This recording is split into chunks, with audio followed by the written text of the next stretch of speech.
Everyone, कैसे हैं आप सभी। स्वागत करती हूं मैं आप सभी का अपने चैनल सरस्वती गंगा में। आज दिवाली है और दिवाली के शुभ अवसर पर सबसे पहले आप लोगों को बहुत बहुत बधाई। दिवाली मना रहे हैं सब लोग। तो आज दिवाली के शुभ अवसर पर मैंने सोचा एक वीडियो डाल दूं आप लोगों के लिए। दिवाली के साथ साथ कुछ पढ़ाई भी हो जाए आप सबकी। तो चलिए, आज मैं आप लोगों को शब्द के अंतर्गत शब्द का वीडियो मैंने डाला हुआ है कि शब्द की परिभाषा और उसके उदाहरण ये मैंने बता दिया था।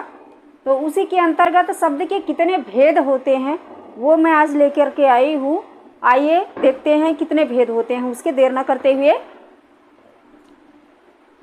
शब्द के भेद ये मैंने लिखा हुआ है, मैंने लिख लिया है ताकि बस बताने का टाइम वेस्ट हो, इसलिए। तो पहला है अर्थ के आधार पर शब्द के भेद। अर्थ के आधार पर यानी कि कोई शब्द है तो उसका कुछ अर्थ निकल रहा है कि नहीं निकल रहा है, इस प्रकार का के कितने भेद होते हैं।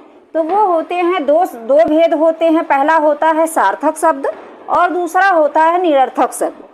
सार्थक का मतलब होगा कि जिसका कुछ अर्थ होता हो, ऐसा शब्द जिसका कुछ अर्थ होता हो वो सार्थक होता है। जैसे रोटी, मकान, घर है ना, तो इसका मतलब होता है, इसका अर्थ होता है। लेकिन निरर्थक शब्द, नी का मतलब होता है नहीं, जिसका कोई अर्थ ना हो, यानी ऐसा शब्द जो अर्थ लिए हुए ना हो, उसका कोई मतलब ना निकलता हो, ऐसा शब्द। जैसे रोटी कहा तो रोटी सार्थक हो गया, लेकिन ओटी क्या हो गया, निरर्थक हो गया। ठीक है, तो ओटी शब्द निरर्थक हो गया। ऐसे घर शब्द सार्थक है, घर का मतलब कुछ समझ में आता है, लेकिन वर का मतलब समझ में नहीं आता। हाँ, वर का मतलब एक होता है, वर मतलब लड़का, जिसको दूल्हा जो होता है उसको वर कहा जाता है।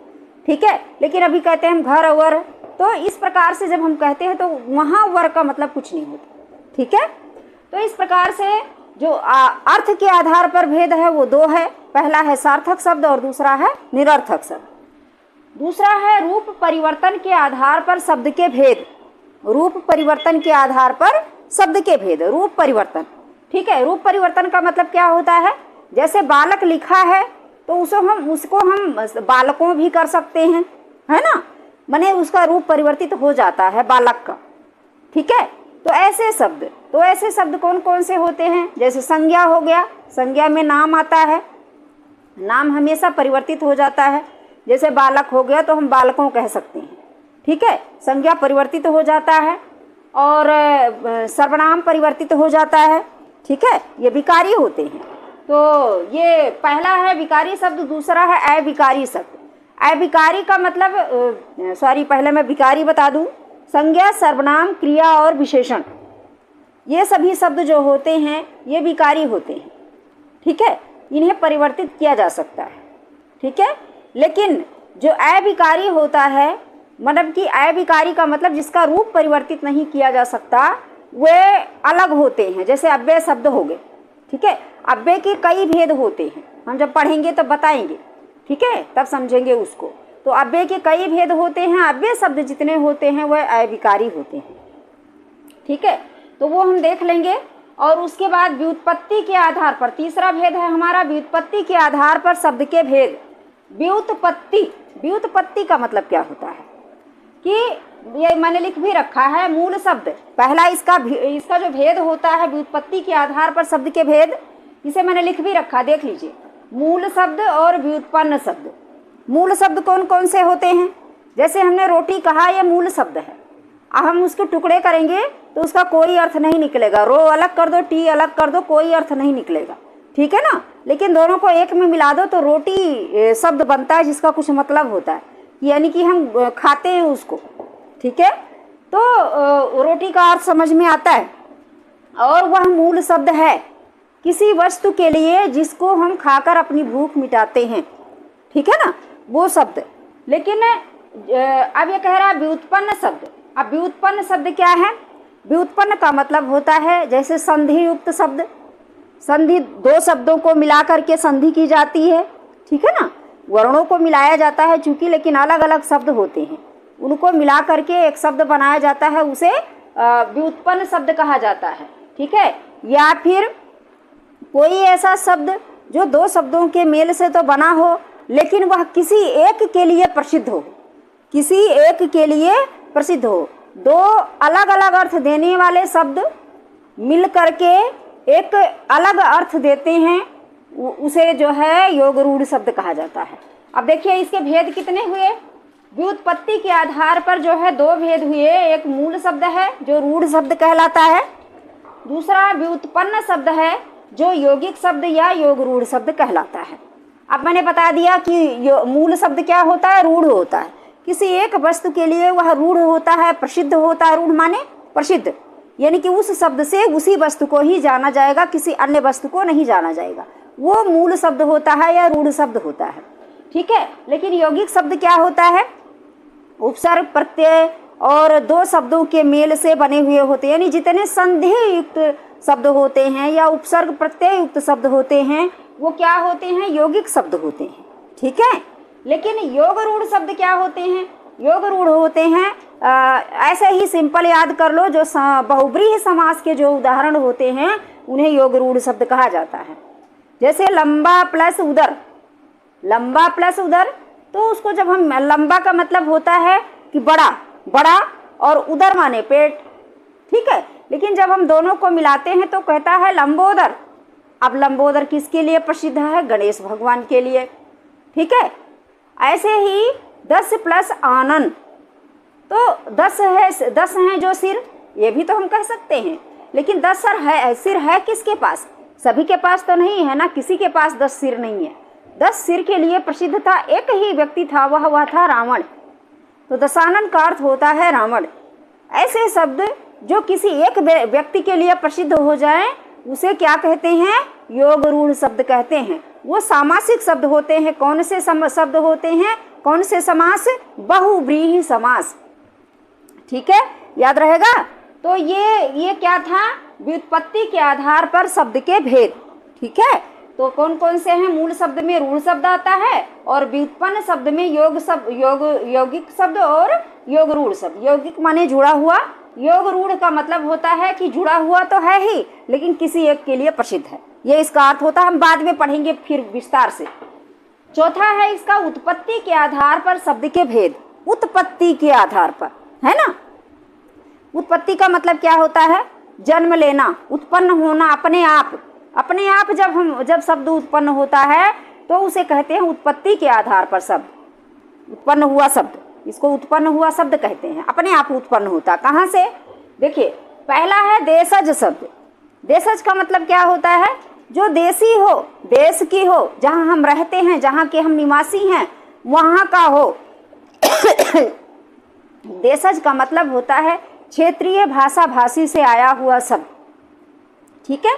हम जहाँ कहीं रह रहे हैं वहाँ से जो कुछ है, जैसे डिबिया, बिटिया, ये सभी शब्द हैं ना, तो ये सभी क्या हैं, देशज शब्द हैं। जब हम इसके बारे में पढ़ेंगे तो विस्तार से मैं लंबी लिस्ट आपको दे दूंगी कि ये सभी देशज शब्द हैं, ठीक है। दूसरा है विदेशज। देशज का मतलब देश में जन्मा हुआ। विदेशज का मतलब होता है विदेश में जन्मा हुआ। विदेशज का मतलब क्या होता है, विदेश में जन्मा हुआ, विदेश में जिसका जन्म हुआ हो, ठीक है, वो जो है विदेशज कहलाता है। जय का मतलब जन्म होने वाला, जन्म हुआ, ठीक है। अब विदेशज क्या है, रेल, रेल विदेशज है, डॉक्टर विदेशज है, बहुत सारे शब्द हैं जो विदेशज हैं, लेकिन हम अपने जो है हिंदी में उसका प्रयोग करते हैं, ठीक है, क्योंकि वो विदेशी भाषाओं से आकर के हमारी हिंदी में समाहित हो गई है, तो उन्हें विदेशज शब्द कहते हैं। अब यह है तत्सम। तत्सम का मतलब क्या होता है, तत्सम का मतलब होता है जो सीधे संस्कृत से हिंदी में उतार लिया गया है, यानी कि जिस प्रकार से वह संस्कृत में लिखा हुआ होता है, लिखा हुआ था, उसी तरह से हमने वैसा का वैसा उसे हिंदी में उतार लिया है, तो ऐसे शब्द को तत्सम शब्द कहा जाता है। जैसे सूर्य हो गया, सूर्य हो गया, तो सूर्य क्या है, सूर्य जो है ये तत्सम शब्द है, लेकिन अभी इसको सूरज लिख दो, सूरज लिख दोगे तब ये क्या हो जाएगा, तद्भव हो जाएगा। यही तत्सम और तद्भव दोनों यही समझ लीजिए। यदि वह संस्कृत में है, सॉरी, यदि वह संस्कृत में लिखा हुआ शब्द है तो वह तत्सम शब्द है, लेकिन यदि उस संस्कृत शब्द का हिंदी अनुवाद करके लिखा हुआ है तब वह क्या है, तद्भव शब्द है। जैसे मैंने ये लिखा सूर्य और सूरज। सूर्य जो है ये तत्सम है, संस्कृत शब्द है, लेकिन सूरज इसका मतलब होता है और सूरज जो है तद्भव शब्द है। तो ये दोनों समझ में आ गया होगा, ठीक है। एक है संकर शब्द। एक कौन सा शब्द है, संकर शब्द है। संकर का मतलब होता है जैसे कोई बीज बोए जाते हैं, धान गेहूं या गन्ना, जो भी पौधे बहुत सारे लगाए जाते हैं, फूल के भी फल के भी, तो उसमें दो बीजों को जो है मिश्रित कर दिया जाता है, मिला दिया जाता है, ठीक है। जैसे कुछ फूल होते हैं तो उन दोनों फूलों की टहनियों को एक दूसरे के ऊपर ज्वाइंट करके रख दिया जाता है कि ताकि इनके जो उनका आँखा निकलता है उसमें छोटे छोटे अंकुर निकलते हैं, वो अंकुर एक दूसरे में समाहित हो जाएं और फिर वह टहनी एक में जुड़ जाए, ठीक है। इसलिए उसको ऐसे करके एक पर करके बांध दिया जाता है। तो क्या होता है कि तब उस पेड़ में जो फूल आते हैं वो फूल दो तरीके से होते हैं, यानी दो कलर के होते हैं। एक ही फूल दो कलर का होता है, ठीक है। फल भी ऐसे, फलों के लिए भी ऐसे ही कर लिया जाता है, तो वो संकर कहलाता है, संकर बीज, ठीक है। इसी प्रकार से जो भाषा है वो भी दो प्रकार की भाषाएं हैं, दो शब्द अलग अलग भाषाओं के हैं और उनको मिला करके एक शब्द बनाया गया है। अब कौन सा शब्द है मैं एक दो बता देती हूँ, बाकी जब हम पढ़ेंगे तब देखेंगे। जैसे है रसोई,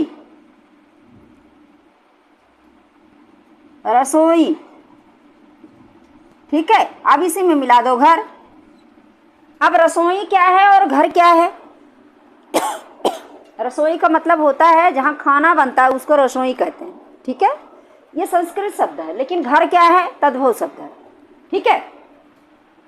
अच्छा, रेलगाड़ी, यह है रेलगाड़ी, ठीक है।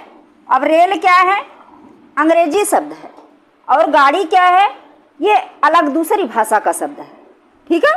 तो इस प्रकार से कि मतलब एक ही शब्द, एक शब्द में दो भाषाओं, अलग अलग दो भाषाओं का शब्द होता है और वो एक अर्थ देता है। अब यहाँ रेलगाड़ी का मतलब होता है एक ट्रेन आ रही है, जिसे अंग्रेजी में ट्रेन भी कहते हैं, रेल भी कहते हैं, तो उसको रेलगाड़ी कहा जाता है। लेकिन रेल अलग है, गाड़ी दूसरे भाषा से है, रेल दूसरे भाषा से है।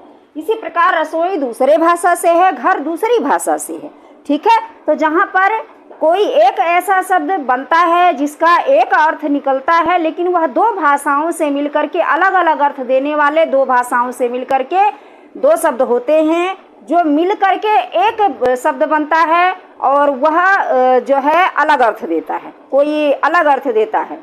जैसे रेल का मतलब होता है ट्रेन और गाड़ी का मतलब होता है गाड़ी। तो गाड़ी तो हम किसी भी चीज़ को कह लेते हैं, है ना। तो दोनों का अर्थ अलग अलग है, लेकिन जब दोनों को एक में जोड़ दिया जाता है तब वह एक ही अर्थ देता है, ठीक है। अब यहाँ रसोई का मतलब होता है खाना, है ना, खाना जहाँ बनता है, लेकिन यहाँ घर भी लिखा हुआ है, यानी कि खाना बनाने का घर। अब ये अलग अर्थ देने लगा। वैसे घर का मतलब घर होता है जिसमें हम रहते हैं, रसोई का मतलब भोजन होता है, ठीक है। लेकिन जब हम इसको एक में मिला देते हैं तब इसका अर्थ होता है रसोई घर, यानी खाना बनाने का घर, जहाँ भोजन बनता है, भोजन पकाने का घर, ठीक है। तो मुझे लगता है कि ये सब समझ में आ गया होगा।